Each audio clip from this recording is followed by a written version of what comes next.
सभी को नमस्कार। मैं जुगल किशोर शर्मा श्री करणी एकेडमी की तरफ से आप सबका हार्दिक स्वागत करता हूं। अपने क्लास 11th के अंदर यूनिट चल रहा था, हाइड्रोजन के बारे में अपन लोग पढ़ रहे थे। इससे पिछली कालांश के अंदर आपने हाइड्रोजन के संबंध में काफ़ी कुछ पढ़ लिया था, जैसे आवर्त सारणी में हाइड्रोजन की स्थिति आपके हो गई थी। ठीक है, इसके अलावा आपके हाइड्रोजन के समस्थानिक वगैरह अपन लोगों ने पढ़ लिए थे। ठीक है ना, समस्थानिक के अलावा हाइड्रोजन की क्या पढ़ ली थी, आपकी प्रिपरेशन, हाइड्रोजन बनाने की क्या पढ़ ली थी भी, आपके विधियां अपन लोगों ने पढ़ ली थी। ठीक है ना, इसके अलावा और तो हाइड्रोजन, पैरा हाइड्रोजन वगैरह आपके हो गए थे। हाइड्रोजन के क्या हो गए थे, भौतिक गुणधर्म आपके हो गए थे, फिजिकल कैरेक्टर आपके पढ़ा दिए गए। ठीक है ना, भौतिक गुणधर्म पढ़ा दिए गए। कल कुछ रासायनिक गुणधर्म पढ़े थे, लेकिन स्लाइड नहीं होने की वजह से आज वापस 22 स्लाइड आपको बता देता हूं कौन कौन से रासायनिक गुणधर्म आपके हाइड्रोजन के होते हैं। ठीक है ना, तो एक टाइप से रिवीजन ही आपके हो जाएगा। तो हाइड्रोजन के रासायनिक गुणधर्म के अंदर आपको बताऊं मैं, सबसे पहला रासायनिक गुणधर्म कौन सा बताया था भाई, आपके उदासीन प्रकृति आपके बताया था। क्या कहा था मैंने, हाइड्रोजन कैसी होती है, उदासीन प्रकृति की है। यह न तो अम्लीय है, न ही क्या होती है आपके क्षारीय प्रकृति की होती है।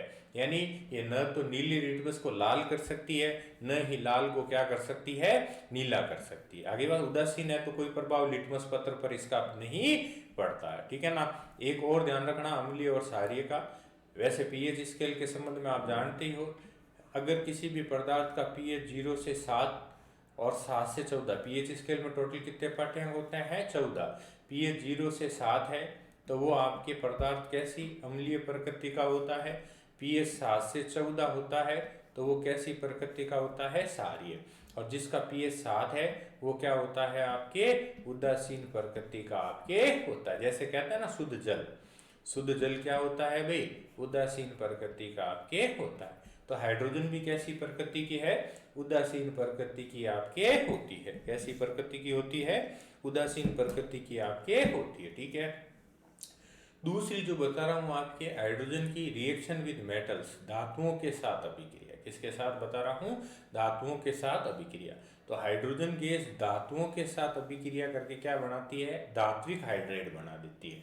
हाइड्रोजन धातुओं के साथ अभिक्रिया करके क्या बनाती है, धात्विक क्या बनाती है, हाइड्राइड आपके बनाती है। समझ में आ गई बात आपके। जैसे आपके सामने रिएक्शन लिखी हुई है ना, ये सोडियम धातु के साथ अगर हाइड्रोजन की रिएक्शन करें तो ये सोडियम हाइड्राइड बन गया। क्या बन गया, सोडियम हाइड्राइड बन गया। अगर इसकी रिएक्शन मैग्नीशियम धातु के साथ करें तो ये क्या बन जाता है, मैग्नीशियम हाइड्राइड बन जाता है। सोडियम के साथ रिएक्शन सोडियम हाइड्राइड, मैग्नीशियम के साथ रिएक्शन मैग्नीशियम हाइड्राइड, कैल्शियम के साथ रिएक्शन करें कैल्शियम हाइड्राइड इत्यादि आपके ये बना सकती है। तो धातुओं के साथ अभिक्रिया करके क्या बनाती है बेटे, ये धात्विक हाइड्राइड बनाती है। ठीक है ना, तो दो रिएक्शन हो गई, उदासीन प्रकृति और रिएक्शन विद मेटल। ठीक है भाई।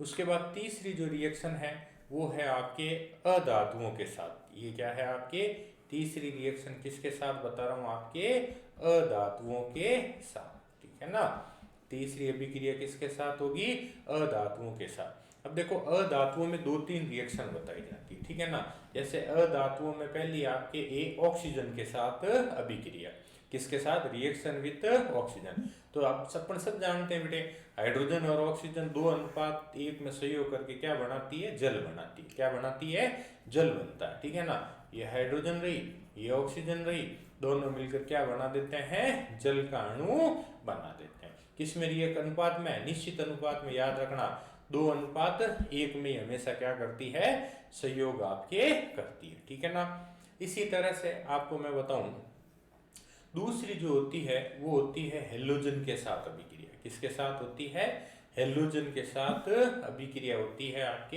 हेलोजन कौन कौन सी होती है जानते हो, ये फिर कल बाहर आई आंटी, लेकिन मेन हेलोजन क्या है, 4 मानते हैं अपन, फिर कल बाहर आई आंटी। तो इनके साथ भी आपके हेलोजन हाइड्रोजन रिएक्शन कर सकती है। जैसे ये मान लीजिए आपके एक रिएक्शन बता देता हूँ सेम टाइप की, ये हाइड्रोजन और क्लोरीन आपस में अभिक्रिया करके क्या बना देती है, 2HCl आपके बनाती है। हाइड्रोजन और क्लोरीन आपस में अभिक्रिया करके क्या बनाती है? 2HCl बनाती है। लेकिन इस अभिक्रिया की एक खासियत होती है, ये अभिक्रिया सनलाइट की उपस्थिति में आपके होती है, सूर्य के प्रकाश की उपस्थिति में ही संभव है। देखो इसी तरह से ये हाइड्रोजन और ब्रोमीन Br2 ने अभिक्रिया की, अंधेरे में होती है, 2HBr बनता है। हाइड्रोजन और आयोडीन हाई टेम्परेचर पर रिएक्शन करता है, 2HI बनाता है।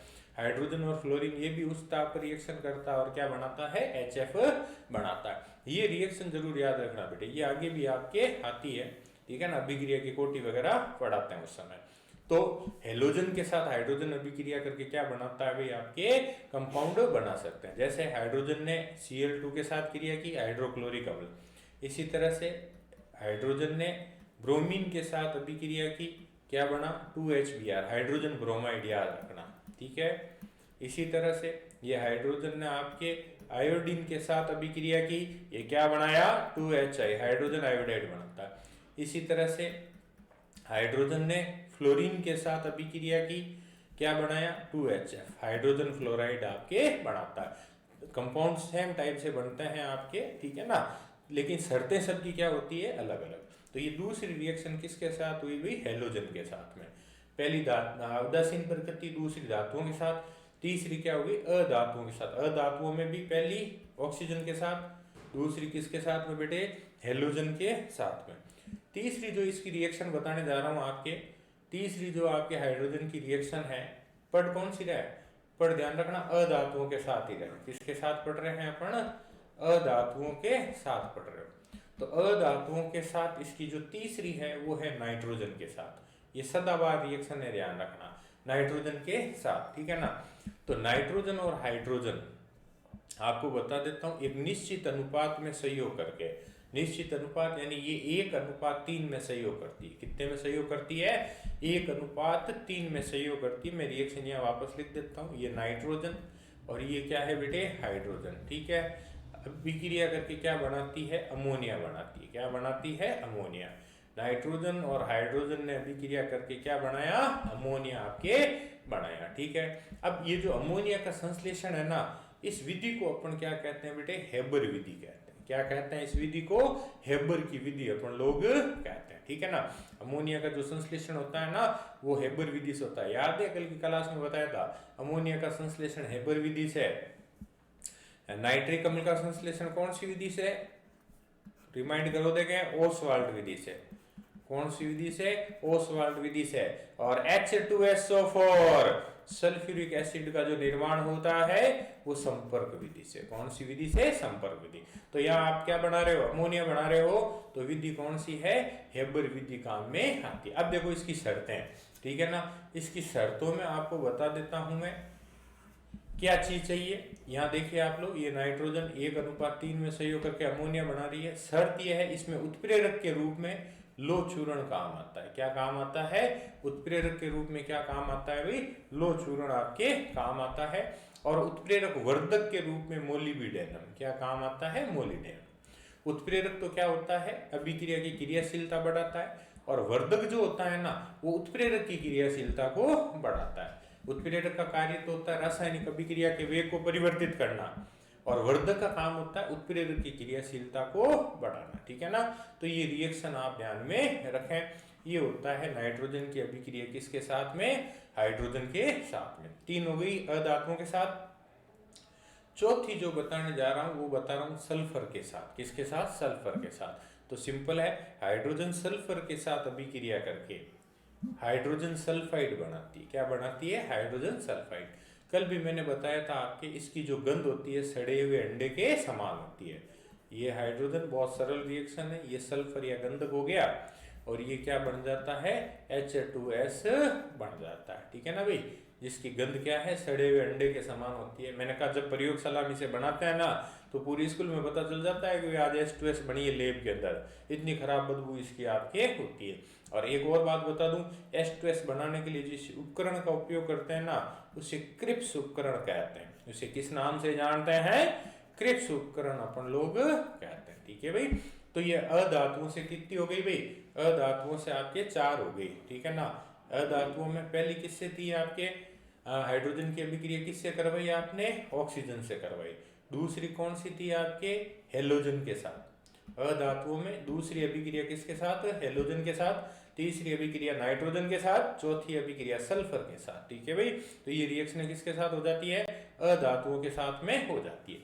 तो अब अपन बात करते हैं हाइड्रोजन की चौथी अभिक्रिया। किसकी बात करते हैं? चौथी अभिक्रिया। ठीक है, असंतृप्त हाइड्रोकार्बन को ये किस में बदल सकती है? संतृप्त हाइड्रोकार्बन में।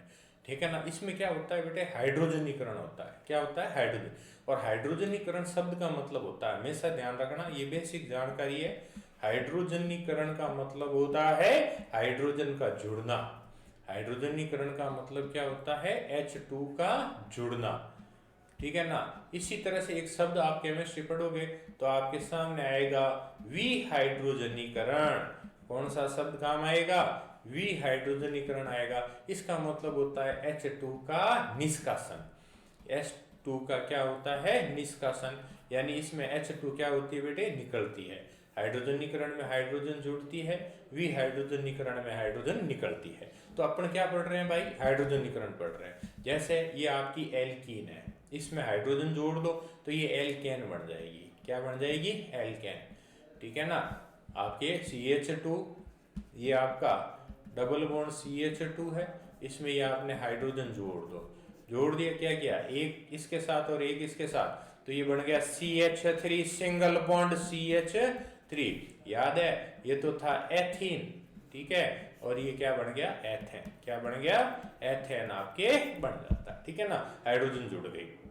और देखो, ये देखो, ये आपका एथाइन है, या ट्रिपल बॉन्ड है, CH triple bond CH, 4 molecule H के जोड़ो तो ये किस में चेंज हो जाता है? एथेन में चेंज। यानी असंतृप्त हाइड्रोकार्बन को संतृप्त में बदल दिया। जानते हो असंतृप्त में कौन कौन सी आती है? असंतृप्त के अंदर आती है एल्कीन और एल्काइन। और संतृप्त के अंदर कौन सी मिलेगी भाई? संतृप्त के अंदर मिलती है एल्केन। कौन सी मिलती है? एल्केन आपके मिलती है। तो इसमें क्या होता है? असंतृप्त हाइड्रोकार्बन को किसमें? संतृप्त हाइड्रोकार्बन में चेंज कर दिया जाता है। ठीक है ना। तो ये आपका कौन सी रिएक्शन हो जाती है? चौथी अभिक्रिया आपके हो जाती है। ठीक है भाई। अब देखिए, इसी हाइड्रोजनीकरण का एक बहुत शानदार उदाहरण आपको बता रहा हूं, जो देखो 12th बोर्ड में भी पूछा हुआ है और आपके भी पूछा जाता है। वो है वनस्पति घी का निर्माण। किसका निर्माण? वनस्पति घी का निर्माण। ठीक है ना। कैसे करते हैं भाई आपके? कि वनस्पति तेल का हाइड्रोजनीकरण निकल चूर्ण की उपस्थिति में करने पर, किसकी उपस्थिति में करने पर? निकल चूर्ण की उपस्थिति में करें ना, तो क्या बन जाता है? वनस्पति घी बन जाता है। ठीक है, ये रिएक्शन वापस लिख रहा हूं, देखो मैं, क्या है कि ये मान लीजिए आपका वनस्पति तेल है। ये क्या है? वनस्पति तेल है। इसका क्या करना आपको? हाइड्रोजनीकरण करना। ये हाइड्रोजनीकरण कर दिया तो क्या बन गया भाई? ये वनस्पति क्या बन जाता है? घी बन जाता है। ठीक है ना। लेकिन एक शर्त है इसकी, ये सिर्फ एंड सिर्फ किसकी उपस्थिति में? निकल चूर्ण की उपस्थिति में हो सकता है। यानी इसमें उत्प्रेरक के रूप में कौन काम आता है? निकल चूर्ण काम में आता है। तो वनस्पति तेल का हाइड्रोजनीकरण निकल चूर्ण की उपस्थिति में करते हैं तो क्या बनता है भाई? वनस्पति घी का निर्माण होता है। तो इसमें भी क्या हुआ? हाइड्रोजनीकरण ही हुआ। हाइड्रोजन का क्या होता है? संयोग आपके होता है।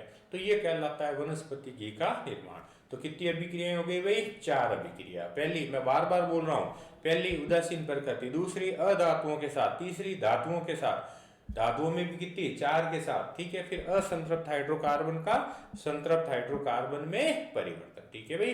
तो ये हाइड्रोजन की 4 रासायनिक अभिक्रियाएं हो जाती है। एंड लास्ट 5वीं जो इसकी अभिक्रिया बताने जा रहा हूं, वो बता रहा हूं अपचायक प्रकृति। हाइड्रोजन क्या होती है भाई? अपचायक प्रकृति की होती है। ठीक है ना। अपचायक का मतलब होता है ये किसी का भी क्या कर सकती है? ऑक्सीकरण कर सकती है। मैंने पहले भी बताया था, शब्द ध्यान रखना, एक तो होता है ऑक्सीकरण और एक शब्द होता है अपचयन। ठीक है ना। जिसका ऑक्सीकरण होता है ना, वो कहलाता है अपचायक। ठीक है, और जिसका अपचयन होता है ना, वो कहलाता है ऑक्सीकारक। क्या कहलाता है? ऑक्सीकारक कहलाता है। तो हाइड्रोजन कैसी प्रकृति की होती है? अपचायक प्रकृति की होती है, ठीक है ना। जैसे ये क्यूप्रिक ऑक्साइड है, हाइड्रोजन से अभिक्रिया करोगे ना तो ये आपके H2O के साथ O जुड़ के जल बना देता है, कॉपर धातु को क्या करती है? अपचयित कर देती है। तो ये पांचवा गुण कौन सा हो गया भाई? रासायनिक गुणधर्म इसकी अपचायक प्रकृति। कौन सी प्रकृति? अपचायक प्रकृति आपके हो जाती है। क्लियर भाई यहाँ तक? तो ये 5 रासायनिक गुणधर्म आपके हो जाते हैं। उसके बाद देखो जनरल ध्यान में रखना अपने को हाइड्रोजन के उपयोग क्या क्या है। हाइड्रोजन का उपयोग HCl है, H2SO4 है, मेथेनॉल, ठीक है ना, कच्ची शराब जिसे कहते हैं, CH3OH है, वनस्पति घी है, अमोनिया है इत्यादि बनाने में काम आती है। पहला उपयोग क्या हो गया?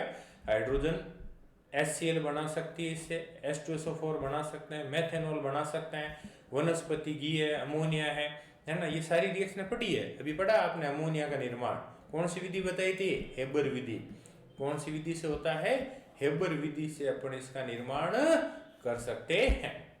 इसके अलावा सेकंड उपयोग इसका जो रहता है वो है टंगस्टन, मोलिब्डेनम जैसे धातुओं के धातु क्रम में ये काम आती है, ठीक है ना। तीसरा उपयोग, इसका उपयोग ईंधन के रूप में, द्रव हाइड्रोजन का जो उपयोग है ना वो ईंधन के रूप में ईंधन सेल में इसका उपयोग आपके होता है, ठीक है। आपको बता दूं ईंधन सेल जब 12th क्लास में जाओगे ना तो वहां आपके ईंधन सेल आपको पढ़ाया जाता है, ठीक है ना। द्रव हाइड्रोजन और द्रव ऑक्सीजन उसमें दोनों काम में ली जाती है, तो ईंधन सेल में भी इसका उपयोग होता है। इसके अलावा हाइड्रो ऑक्सीजन ज्वाला का जो ताप होता है वो 4000 डिग्री सेंटीग्रेड होता है, तो इसका उपयोग क्वार्ट्ज व आपके प्लेटिनम जैसी धातुओं को गलाने में अपन लोग कर सकते हैं। इतना हाई टेम्परेचर होता है हाइड्रोजन और ऑक्सीजन ज्वाला का, तो क्वार्ट्ज सबसे कठोर होता है, आप सब जानते हो। क्वार्ट्ज और प्लेटिनम जैसे पदार्थों को गलाने में भी ये ज्वाला काम में आती है। इसके अलावा हाइड्रोजन आप सब जानते हो वायु से हल्की होती है, इसलिए इसका उपयोग गुब्बारों में बढ़ने में भी किया जाता है, ठीक है ना। लेकिन वर्तमान समय में इसका उपयोग बंद कर दिया। कारण क्या है? आपको मैंने कल भी बताया था, हाइड्रोजन क्या है भाई? एक ज्वलनशील गैस है। कैसी गैस है आपके? हाइड्रोजन कैसी गैस है? ज्वलनशील गैस है, इसलिए इसका उपयोग नहीं कर सकते। लेकिन गुब्बारों में जब भरते थे ना इसको, तो 2 गैसों का मिश्रण भरते थे, 85% तो हीलियम लेते थे और 15% ही क्या लेते थे? उसमें हाइड्रोजन लेते थे। लेकिन कई बार ऐसी क्या है दुर्घटनाएं हो गई, जिसकी वजह से इसका उपयोग क्या कर दिया गया भाई? बंद कर दिया गया, ठीक है ना।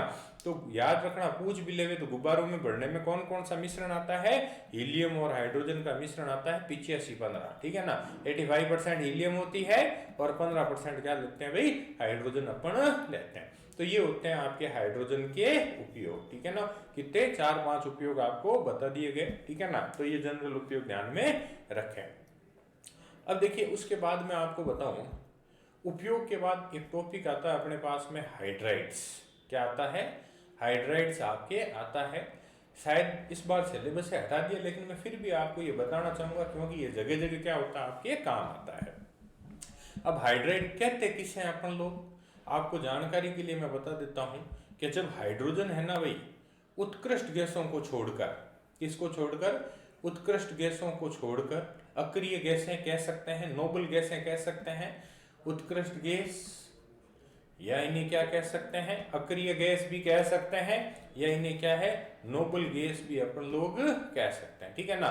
तो हाइड्रोजन इन तीनों एक ही चीज होती है, इनको छोड़कर अन्य तत्वों से सहयोग करके जब द्विअंगी यौगिक बनाता है ना, तो उसे अपन क्या कहते हैं? हाइड्राइड कहते हैं। जानते हो उत्कृष्ट गैसें कौन से वर्ग में होती है? 18वें वर्ग में। आवर्त सारणी के कौन से वर्ग में? 18वें वर्ग में आपके होती है ना। अगर 0 रन पर अगर याद हो, हीलियम है, नियोन है, ऑर्गन है, क्रिप्टॉन है, जिनोन है, वो उत्कृष्ट गैसें होती है, ठीक है भाई। तो इन सब को छोड़कर हाइड्रोजन अन्य तत्वों से अभिक्रिया करके जब यौगिक बनाता है तो वो क्या कहलाते हैं?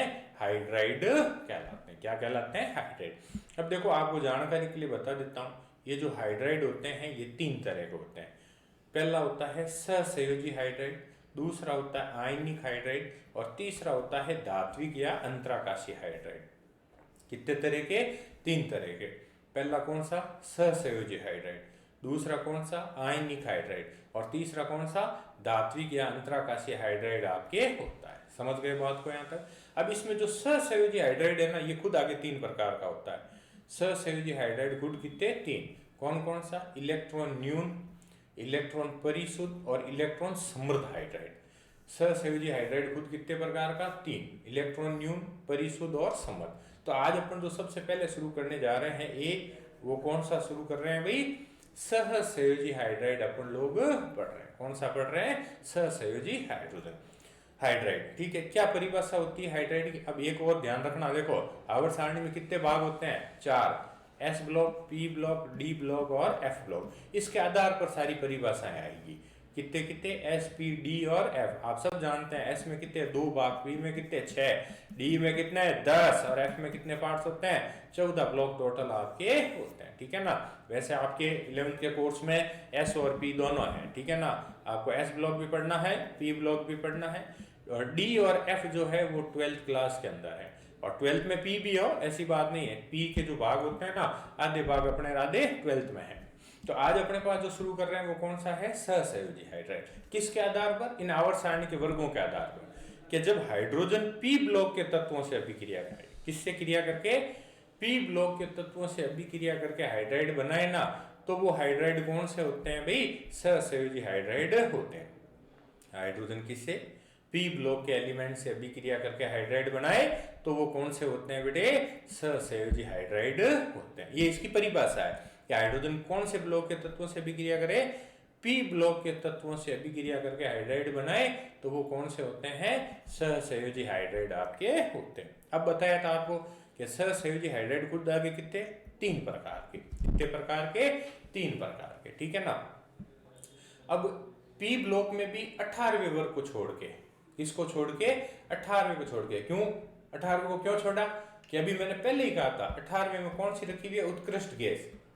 क्या रखी हुई है? उत्कृष्ट गैस। पी ब्लॉक आपको बता देता हूं कहां से कहां तक होता है। पी ब्लॉक होता है आपके वर्ग 13 से लगाकर 18 तक। कहां तक होता है? 13 से लगाकर कहां तक होता है भाई? 18 तक आपके होता है। ठीक है ना। अब देखिए आप लोग, सहसंयोजी हाइड्राइड खुद कितने प्रकार के थे? 3। एक तो था इलेक्ट्रॉन न्यून, एक था इलेक्ट्रॉन परिशुद्ध और एक था इलेक्ट्रॉन समृद्ध। तो जब हाइड्रोजन 13वें वर्ग के तत्वों से अभिक्रिया करके, 13वां किस में आ रहा? पी में आ रहा ना। तो हाइड्रोजन जब किससे? 13वें वर्ग के तत्वों से अभिक्रिया करके हाइड्राइड बनाए तो उसे कहते हैं इलेक्ट्रॉन न्यून हाइड्राइड। क्या कहते हैं? इलेक्ट्रॉन न्यून हाइड्राइड कहते हैं। ठीक है ना। याद रखना, आप सहसंयोजी पढ़ रहे हो। सहसंयोजी में 13वां, 14वां, 15वां, 16वां, 17वां और 18वां। 18वां होता है, 18वें से ये अभिक्रिया करती नहीं है, पहली परिभाषा में बता दिया। तो अब 13वें से अभिक्रिया करके हाइड्राइड बने तो वो होते हैं इलेक्ट्रॉन न्यून हाइड्राइड। अब इसको इलेक्ट्रॉन न्यून क्यों कहा बेटे? तो इसकी वजह यह है कि इन हाइड्राइडों के पास क्या है? लुईस बिंदु संरचना बनाने के लिए पर्याप्त मात्रा में इलेक्ट्रॉन नहीं होते। न्यून का मतलब क्या होता है? कम होता है। ठीक है ना। तो इनके पास में क्या है? लुईस बिंदु संरचना बनाने के लिए पर्याप्त मात्रा में इलेक्ट्रॉन नहीं होते, इसीलिए क्या कहलाते हैं? इलेक्ट्रॉन न्यून हाइड्राइड कहलाते हैं। ठीक है। जैसे बेरियम हाइड्राइड वगैरह आपके हो सकता है, जैसे बेरियम हाइड्राइड वगैरह इसका एग्जाम्पल हो सकता है। फिर आता है इलेक्ट्रॉन परिशुद्ध हाइड्राइड। ठीक है। 13वें से कौन से बने? इलेक्ट्रॉन न्यून बने। जब हाइड्रोजन 14वें वर्ग से, कौन से वर्ग से? 14वें वर्ग के तत्वों से अभिक्रिया करके हाइड्राइड बनाए तो इन्हें कहते हैं इलेक्ट्रॉन परिशुद्ध हाइड्राइड। क्या कहते हैं? इलेक्ट्रॉन परिशुद्ध। 13वें से रिएक्शन हुई, कौन से बने? इलेक्ट्रॉन न्यून। 14वें से हुई, कौन से बने? इलेक्ट्रॉन परिशुद्ध हाइड्राइड। ठीक है। अब इनको परिशुद्ध क्यों का सवाल ये भी बनता है। तो परिशुद्ध कहने का कारण वही है कि इनके पास में क्या है? लुईस बिंदु संरचना बनाने के लिए पर्याप्त मात्रा में इलेक्ट्रॉन होते हैं। इनके पास लुईस बिंदु संरचना बनाने के लिए पर्याप्त मात्रा में इलेक्ट्रॉन होते हैं, जैसे आपके CH4, जैसे CH4 वगैरह इसका एग्जाम्पल मिलेगा। ठीक है भाई। तीसरा होता है इलेक्ट्रॉन समृद्ध हाइड्राइड। ठीक है। कौन कौन से? 15वें, 16वें और 17वें। जब हाइड्रोजन 15, 16, 17वें वर्ग के तत्वों से अभिक्रिया करके हाइड्राइड बनाए ना तो उसे क्या कहते हैं? इलेक्ट्रॉन समृद्ध हाइड्राइड कहते हैं। क्या कहते हैं? इलेक्ट्रॉन समृद्ध हाइड्राइड कहते हैं। ठीक है। समृद्ध का मतलब क्या होता है? ज्यादा होना। देखो, एक न्यून का मतलब होता है कम, परिशुद्ध का मतलब होता है बराबर, परिशुद्ध का मतलब होता है बराबर, और समृद्ध का मतलब क्या होता है? ज्यादा। तो देखो, इस प्रकार के हाइड्राइडों के जो पास है ना, एक अतिरिक्त लोन पेयर ऑफ इलेक्ट्रॉन मिलेगा। अतिरिक्त क्या मिलता है, एकाकी इलेक्ट्रॉन युग्म उपस्थित होता है, ठीक है ना। जैसे जल वगैरह है, अमोनिया वगैरह, अभी आगे जल की स्ट्रक्चर आपको पढ़ाई जाती है, जैसे ये ऑक्सीजन है, ये H है, ये H है, ठीक है। ये इस तरह से इसके पास ये क्या है, अतिरिक्त लोन पेयर ऑफ इलेक्ट्रॉन होते हैं, इसीलिए क्या कहलाते हैं, समृद्ध कहलाते हैं। क्या कहलाते हैं, समृद्ध आपके कहलाते हैं। समझ में आ गई बात आपके। तो आपने पहला कौन सा पढ़ा, सहसंयोजी हाइड्राइड अपन ने पढ़ा। कौन सा है, सहसंयोजी हाइड्राइड अपन ने पढ़ा है, ठीक है ना भाई। जिसके 3 भाग हो गए आपके, इलेक्ट्रॉन न्यून, इलेक्ट्रॉन परिशुद्ध और इलेक्ट्रॉन कौन सा हो गया, समृद्ध हाइड्राइड आपके हो गया। वर्ग ध्यान रखना, कौन से वर्ग से रिएक्शन करके कौन सा हाइड्राइड बनता है। बार बार बता रहा हूं, न्यून कौन से 13वें से, परिशुद्ध कौन से 14वें से, और समृद्ध कौन से 15, 16, 17 से रिएक्शन करके बनता है, ठीक है भाई। तो ये पहले प्रकार के हो जाते हैं सहसंयोजी हाइड्राइड, ठीक है। उसके बाद अपने पास जो सेकंड आता है, ये दूसरा आयनिक या कौन से लवणीय हाइड्राइड आपके होते हैं। आगे बात समझ में, आयनिक या क्या है आपके, लवणीय हाइड्राइड आपके होते हैं, ठीक है ना। देखिए आयनिक या लवणीय हाइड्राइड अपन देखते हैं, ठीक है ना। तो ये रहा आपके आयनिक या लवणीय हाइड्राइड, यहां से ये आयनिक या लवणीय हाइड्राइड, ये दूसरा टाइप है, ठीक है ना। ये ऊपर अपन पढ़ चुके हैं। तो आयनिक या लवणीय हाइड्राइड के जब हाइड्रोजन S ब्लॉक के तत्वों से, सहसंयोजी P ब्लॉक से, जब हाइड्रोजन S ब्लॉक के तत्वों से अभिक्रिया करके हाइड्राइड बनाए ना, तो उसे क्या कहते हैं, आयनिक या लवणीय हाइड्राइड कहते हैं, ठीक है भाई। अब इन हाइड्राइड क्या होते हैं, एक तो ये ठोस अवस्था में होते हैं, ये विद्युत के क्या होते हैं, कुचालक होते हैं। लेकिन इनकी द्रवित अवस्था में ये विद्युत के क्या होते हैं, सुचालक होते हैं। वापस सुनिए, लवणीय हाइड्राइड जो है कैसे बनते हैं, जब हाइड्रोजन किससे, S ब्लॉक के तत्वों से अभिक्रिया करके हाइड्राइड बनाती है, तो वो क्या होते हैं, लवणीय हाइड्राइड। क्या खासियत है, सॉलिड स्टेट होते हैं, कुचालक होते हैं। लेकिन अगर आप इनको द्रवित अवस्था में चेंज कर दें तो विद्युत के क्या हो जाएंगे, ये सुचालक आपके हो जाते हैं। जैसे उदाहरण बताऊं आपको, नमक जो होता है ना भाई साहब, ठोस अवस्था में विद्युत का क्या होता है, कुचालक होता है। अपन सब जानते हैं नमक ठोस अवस्था में विद्युत का कुचालक है, लेकिन इसको जल में घोल दीजिए, इसको द्रवित अवस्था में बदल दीजिए। आप द्रवित अवस्था में जब बदल देंगे तो ये विद्युत का क्या हो जाएगा, आपके सुचालक हो जाता है। विद्युत का क्या हो जाएगा, ये सुचालक आपके हो जाता है। तो ये लवणीय हाइड्राइड की विशेषता, ठोस अवस्था में कुचालक है और द्रवित अवस्था में ये क्या भाई, सुचालक होते हैं। इसके अलावा इन हाइड्राइडों के गलनांक क्वथनांक के मान क्या होते हैं, उच्च होते हैं। इनके गलनांक क्वथनांक के मान क्या होते हैं, उच्च होते हैं, ठीक है। ये बहुलक प्रकृति के होते हैं आपके, जैसे बेरियम हाइड्राइड वगैरह है, लिथियम हाइड्राइड है, मैग्नीशियम हाइड्राइड वगैरह है। ये सब कैसे उदाहरण है भाई, लवणीय हाइड्राइड के उदाहरण होते हैं। कैसे हाइड्राइड के उदाहरण है, लवणीय हाइड्राइड के क्या होते हैं, ये उदाहरण आपके होते हैं। समझ रहे हो मेरी बात को, किसके उदाहरण है, लवणीय हाइड्राइड के उदाहरण होते हैं, ठीक है ना भाई। तो दूसरा कौन सा हो गया आपके, आयनिक हाइड्राइड या क्या है, लवणीय हाइड्राइड आपके हो जाता है। उसके बाद में तीसरा जो आता है वो आता है धात्विक हाइड्राइड। तीसरा कौन सा आएगा, धात्विक हाइड्राइड, या जिसे अंतराकाशीय हाइड्राइड कहते हैं, ठीक है। कि जब हाइड्रोजन D व F ब्लॉक के तत्वों से अभिक्रिया, किससे, D व F ब्लॉक के तत्वों से अभिक्रिया करके हाइड्राइड बनाते, उसमें भी देखो 7, 8, 9 वर्ग को छोड़ना है, तो कौन से हाइड्राइड बनते हैं, धात्विक हाइड्राइड या अंतराकाशीय हाइड्राइड बनते हैं। कौन से बनते हैं, धात्विक या अंतराकाशीय हाइड्राइड बनते हैं, ठीक है ना। तो मैं बार बार बता रहा हूं, P ब्लॉक से कौन से बने थे, सहसंयोजी बने थे।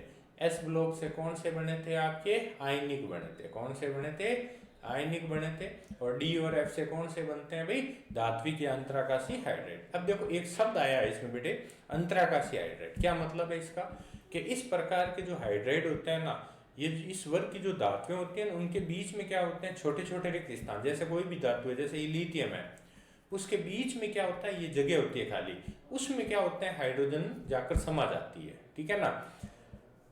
इस वर्ग की जो धातुएं हैं उनके बीच में छोटे छोटे क्या मौजूद रहते हैं बेटे, रिक्त स्थान रहते हैं।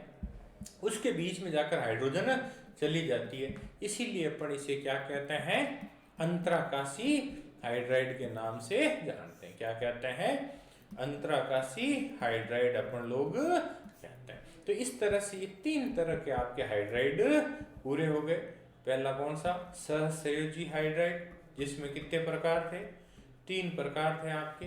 दूसरा कौन सा था आपके, आयनिक हाइड्राइड था। और तीसरा कौन सा हो गया भी आपके, धात्विक हाइड्राइड। तीसरा कौन सा हो जाता है अपने पास में, धात्विक हाइड्राइड आपके हो जाता है। समझ गए बात को। तो ये इस तरह से ये हाइड्राइड आपके कंप्लीट होता है। और इसमें सबसे इंपॉर्टेंट जो रहा ना बेटे, वो कौन सा रहा आपका, सहसंयोजी हाइड्राइड होता है। ठीक है, तो ये इस तरह से आपके हाइड्राइड का मैटर कंप्लीट। उसके बाद देखिए, अब अपने पास इस पार्ट के अंदर जो अगला टॉपिक है वो है जल। आगे बात सुनो आपको बताऊं, हाइड्रोजन के ऑक्साइड एक्चुअल में अपने को पढ़ने होते हैं। तो 2 तरह के ऑक्साइड होते हैं, एक तो H2O है और एक H2O2 है। एक तो जल है और एक हाइड्रोजन परऑक्साइड है। अब आपको जानकारी के लिए बता दूं, ये जो हाइड्रोजन परऑक्साइड है ना, इसको अभी सिलेबस से हटा दिया है, ठीक है ना, कुछ पार्ट का पोर्शन कम किया है, ठीक है ना। तो अपने को किसके बारे में पढ़ना है, जल के बारे में अपने को कंप्लीट पढ़ना है, ठीक है। तो देखिए, सबसे पहले एक बात है भाई, जल का अणुसूत्र सब जानते हैं, H2O होता है। क्या होता है, H2O होता है। अभी रिएक्शन के अंदर भी मैंने बताया था, हाइड्रोजन और ऑक्सीजन कितने अनुपात में, 2:1 में मिलकर किसका निर्माण करती है, जल का निर्माण करती है, ठीक है ना। तो जल का अणुसूत्र क्या होता है, H2O होता है। एक और बताऊं, जल का तो H2O होता है। भारी जल का क्या होता है, भारी जल का जो अणुसूत्र है बेटे, वो D2O होता है। ड्यूटेरियम ऑक्साइड को क्या कहते हैं, भारी जल कहते हैं, ठीक है ना। ये भी अभी सिलेबस से आपके थोड़ा हटा दिया गया, लेकिन इसके उपयोग वगैरह पाठ समाप्त होते समय बताऊंगा। इसके अलावा ये जो जल है, हमारे शरीर के बाहर का लगभग 65 से 70% क्या होता है भाई, जल होता है। अपने शरीर के बाहर का कितना, 65 से 70% के बीच में क्या होता है, जल आपके होता है, ठीक है ना। आपके शरीर का वजन 100 किलो है, तो उसमें यूं समझ लो आपके 65 से 70 किलो तो क्या मौजूद है, पानी ही आपके होता है। इसके अलावा और जल की क्या खासियत है, जल को अपन क्या है, सर्वोत्तम विलायक मानते हैं। क्या मानते हैं भाई, जल को क्या माना जाता है, सर्वोत्तम विलायक। विलायक का मतलब तो जानते हो ना, 2 चीजें होती है बेटे, हर शब्द का मतलब बता रहा हूं। 12th क्लास में जाओगे ना, एक तो विलियन पढ़ोगे आप लोग, और विलियन का मतलब होता है विलेय प्लस विलायक। विलियन का मतलब क्या होता है, विलेय प्लस क्या होता है भाई आपके, विलायक होता है, ठीक है ना। विलेय का मतलब होता है जिसे गोला जाता है, विलेय का मतलब होता है जिसे गोला जाता है, और विलय का मतलब होता है बेटे जिसमें गोला जाता है। आगे बात समझो आपके, विलय का मतलब जिसमें गोला जाता है। जैसे शक्कर को पानी में घोलते हो तो विलय कौन हो गया बेटे, विलय इसमें शक्कर हो गई, और विलय कौन हो गया, पानी। तो पानी को क्या सर्वोत्तम विलायक माना जाता है, बढ़िया विलायक माना जाता है, इसमें काफी पदार्थ घुल जाते हैं। जल के संबंध में देखो और भी बहुत सी बातें प्रचलित है। जल को क्या कहते हैं, जीवन का सुरभित रस भी कहते हैं, ठीक है। जल के संबंध में, जल है तो कल है, जल ही जीवन है, कारण सर्वोत्तम विलायक, इसलिए ये सब जल के संबंध में कोटेशन है, आपने पढ़े होंगे, है ना। तो जल को जीवन का सुरभित रस भी कहते हैं। दूसरा कारण, आपके शरीर का बाहर का देखो 65 से 70% क्या मौजूद है, जल मौजूद होता है, ठीक है ना। तो जल है तो कल है, जल ही जीवन है, इसलिए जल का उपयोग भी क्या कहते हैं बेटे, बहुत अच्छी तरह से मितव्ययता से अपने को करना चाहिए। तो ये तो जनरल इंट्रोडक्शन हुआ जल के बारे में। अब देखिए, जल के फिजिकल कैरेक्टर क्या होते हैं आपके, जनरल ध्यान में रखना है कि जल के भौतिक गुणधर्म कौन कौन से आपके होते हैं। तो सबसे पहला भौतिक गुणधर्म तो ये है कि जो शुद्ध जल होता है ना, वो रंगहीन, गंधहीन और स्वादहीन होता है। क्या होता है भाई, शुद्ध जल कैसा है, रंगहीन, गंधहीन और कैसा होता है, स्वादहीन। इसके अलावा मैंने बताया होगा, शुद्ध जल है वो कैसा होता है, उदासीन प्रकृति का होता है। क्यों, इसका पीएच कितना होता है भाई, 7 होता है ना। पीएच क्या है आपके, 7 होता है, इसीलिए तो कहते हैं शुद्ध जल विद्युत का क्या माना जाता है, कुचालक होता है। शुद्ध जल विद्युत का क्या होता है आपके, कुचालक आपके होता है। इसके अलावा जल का आपके दिया हुआ ये गलनांक, ठीक है। जल का क्वथनांक आपके 0 डिग्री सेंटीग्रेड पर 273 और आपके 373 केल्विन होता है। इसका जो घनत्व है वो है 1 ग्राम प्रति सीसी क्यूब के आसपास होता है। परावैद्युतांक 81 होता है। और जल में कोई भी आयनिक यौगिक मिलाते हैं ना, तो उस समय इसकी जल योजन ऊर्जा का मान क्या हो जाता है, उच्च हो जाता है। आयनिक यौगिक तो समझते हो, जैसे NaCl है ना, दो विपरीत आवेशित आयनों के मध्य बनने वाला यौगिक कैसा होता है, आयनिक। जैसे ये अपन सब जानते हैं Na+ और Cl- मिलकर क्या बनाते हैं, NaCl आपके बनाते हैं। तो ये NaCl कैसा कंपाउंड है, आयनिक यौगिक होता है, ठीक है ना। तो पानी में आयनिक यौगिक जब घोलते हैं तो इसकी जल योजन ऊर्जा का मान क्या हो जाता है भाई, आपके उच्च हो जाता है। तो ये जनरल आपके जल के क्या हो जाते हैं, फिजिकल कैरेक्टर आपके हो जाते हैं, ठीक है भाई। इसके अलावा और देखो बताता हूं आपके जल में क्या है, आपके सहसंयोजक यौगिक। देखो आयनिक यौगिक तो क्या होते हैं, विलय होते हैं। जल में आयनिक यौगिक जो होते हैं वो तो क्या होते हैं, आपके विलय होते हैं, अच्छी तरह से क्या होते हैं, घुल जाते हैं। लेकिन जो सहसंयोजक यौगिक होते हैं ना आपके, वो क्या होते हैं, आपके अल्प विलय होते हैं। क्या होते हैं, सहसंयोजक यौगिक जो होते हैं वो क्या होते हैं, अल्प विलय आपके होते हैं, यानी पानी के अंदर क्या होते हैं भाई, कम घुलते हैं। कारण वही जल योजन ऊर्जा का मान क्या होता है, कम होता है। आयनिक यौगिक घुलेंगे, जल योजन ऊर्जा अधिक होगी, और सहसंयोजक यौगिक घुलेंगे तो इनकी जल योजन ऊर्जा कम होगी। ये तो भौतिक। अब सबसे इंपॉर्टेंट जो चीज है वो है जल की संरचना, स्ट्रक्चर ऑफ, क्या बता रहा हूं भाई, आपके वाटर के बारे में बात करते हैं। तो देखो जल के अणु की जो आकृति होती है वो वी शेप होती है। कैसी होती है, वी शेप। इस तरह से जल के अणु में ये ऑक्सीजन और ये क्या होता है, आपके H होता है। इस तरह की इसकी शेप होती है। तो अपन ये कह सकते हैं कि जल के अणु की आकृति कैसी है, वी शेप आपके होती है, ठीक है। इसके अलावा और कंपटीशन में पूछा हुआ कि जल की संरचना में जो इसका केंद्रीय परमाणु ऑक्सीजन होता है ना, इसमें संकरण कौन सा है। तो इसमें संकरण जो होता है वो आपके sp3 संकरण होता है। कौन सा संकरण होता है, केंद्रीय परमाणु कौन सा होता है, sp3 संकरित अवस्था में होता है। आपको आगे संकरण के बारे में भी थोड़ा पढ़ाया जाएगा, ठीक है ना। 3 तरह का संकरण होता है, sp संकरण, sp2 संकरण और sp3 संकरण आपके होता है। चौथे पार्ट के अंदर ये आपको पढ़ाए जाएंगे। sp संकरण, sp2 संकरण और sp3 संकरण होता है। तो अभी ध्यान में रखना है, पानी में कौन सा संकरण होता है भाई, sp3 संकरण होता है, ठीक है।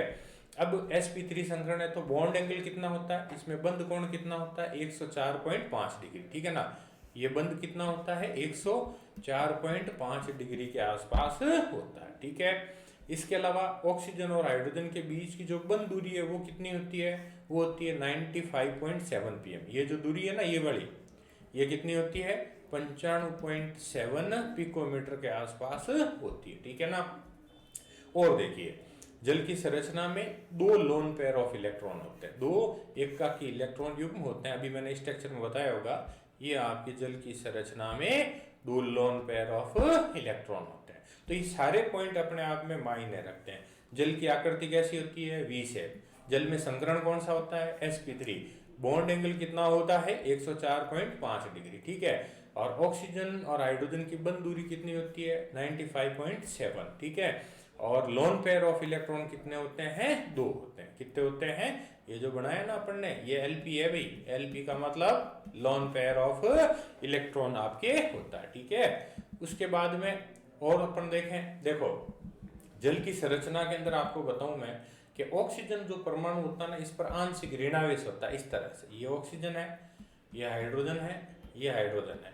ऑक्सीजन पर क्या कह रहा हूं मैं, आंशिक ऋणावेश होता है। हाइड्रोजन पर क्या होता है, आंशिक धनावेश होता है, ठीक है ना। हाइड्रोजन पर क्या होता है, आपके आंशिक धनावेश होता है। अब जैसे जल का एक अणु है, इससे जो अगला अणु जुड़ेगा ना वो इस तरह से, ये आपका O, ये H, ये H, ठीक है ना।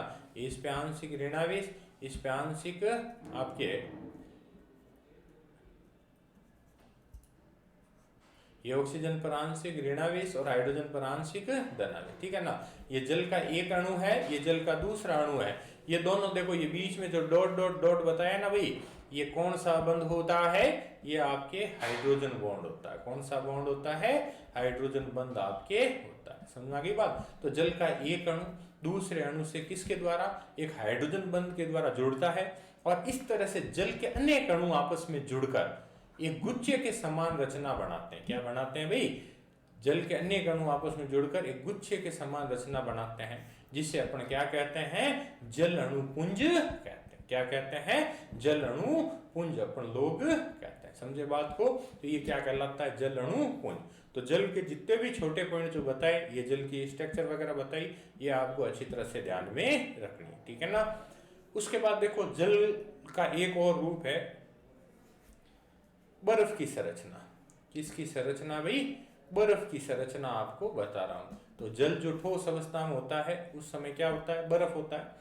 और इस बर्फ का अणुसूत्र भी क्या माना जाता है, H2O माना जाता है। लेकिन एक ध्यान रखना है कि बर्फ की संरचना में क्या होते हैं, एक्चुअल में 4 हाइड्रोजन बॉन्ड होते हैं। कितने होते हैं? 4 परमाणु जो होते हैं वो 2 तरह के बॉन्ड से जुड़ते हैं। कितने तरह के? 2 से। जैसे यूं समझ लो, ये ऑक्सीजन है, ये H है, ये H है, ये H है और ये H है, ठीक है ना। तो इसमें क्या 2 तो होते हैं सहसंयोजक बंध। बर्फ की संरचना में 2 तो क्या होते हैं, सहसंयोजक बंध होते हैं, और 2 क्या होते हैं, हाइड्रोजन बॉन्ड होते हैं। इसीलिए इसकी जो संरचना है ना, वो एक खुले हुए पिंजरे के समान होती है, जिसके कारण बर्फ का जो घनत्व है वो क्या होता है, कम होता है। बर्फ की संरचना आपसे कोई नहीं पूछेगा, आपसे ये पूछेगा कि क्या कारण है कि बर्फ जल की सतह पर तैरता है। आप सब जानते हैं, पानी में बर्फ जब डालते हैं ना, तो बर्फ क्या होता है, जल की सतह पर क्या करता रहता है भाई, तैरता है। तो एक ही वजह है, एक ही लाइन में इसका जवाब है, बर्फ का घनत्व जो होता है ना, वो जल से क्या होता है, कम होता है। इसीलिए बर्फ जो होता है वो जल की सतह पर तैरता है। क्या है, बर्फ का जो घनत्व है वो क्या होता है, जल से क्या होता है बेटे, कम होता है। इसीलिए बर्फ जो है ना, वो जल की सतह पर क्या है, आपके तैरता रहता है। तो ये सवाल बहुत बार आपके पूछा हुआ है, ठीक है ना। और एक एक्सप्लेन और क्वेश्चन बता दूं, क्या कारण है कि जल का जो क्वथनांक है वो H2S गैस से अधिक होता है, ठीक है ना। ये भी एक एक्सप्लेन क्वेश्चन, 2 क्वेश्चन होता है। एक तो क्या बताया, क्या कारण है कि बर्फ जल की सतह पर तैरता है, ठीक है, वजह आपको बताई दी, बर्फ का घनत्व जल से क्या होता है, कम होता है। और दूसरा, जल का जो क्वथनांक है ना, वो H2S हाइड्रोजन सल्फाइड गैस से अधिक होता है। वजह यही है, जल की संरचना में कौन सा बॉन्ड होता है, हाइड्रोजन बंध पाया जाता है, जबकि H2S में हाइड्रोजन बंध नहीं होता, ध्यान रखना। इसीलिए आपके जल का क्वथनांक H2S से अधिक होता है, ठीक है ना। H2O का क्वथनांक H2S से क्या होता है, अधिक होता है। वजह, इसमें कौन सा बॉन्ड है, हाइड्रोजन बॉन्ड है, इसमें हाइड्रोजन बॉन्ड नहीं होता, ठीक है भाई। तो इस तरह से ये क्या होती है, आपकी स्ट्रक्चर ऑफ वाटर पूरी होती है। जल की क्या हो जाती है, संरचना क्या होती है भाई, आपके कंप्लीट हो जाती है, ठीक है। अब आज की क्लास के अंदर आपको इतना ही जल के बारे में बताऊंगा। नेक्स्ट जो पीरियड होगा उसके अंदर आपको जल की आपके कठोरता के बारे में या जल के प्रकार के बारे में आपको बताया जाएगा, ठीक है। तो आज के पीरियड के अंदर आपके एक तो हाइड्रोजन की जो केमिकल रिएक्शन है उसको आप अच्छी तरह से पढ़ें, जल की जो संरचना है उसे आप लोग अच्छी तरह से पढ़ें, ठीक है। वीडियो को अच्छी तरह से देखें, सारी चीजें अच्छी तरह से पढ़ें, अपनी कॉपी में नोट डाउन करें। आज की क्लास के अंदर इतना ही, धन्यवाद।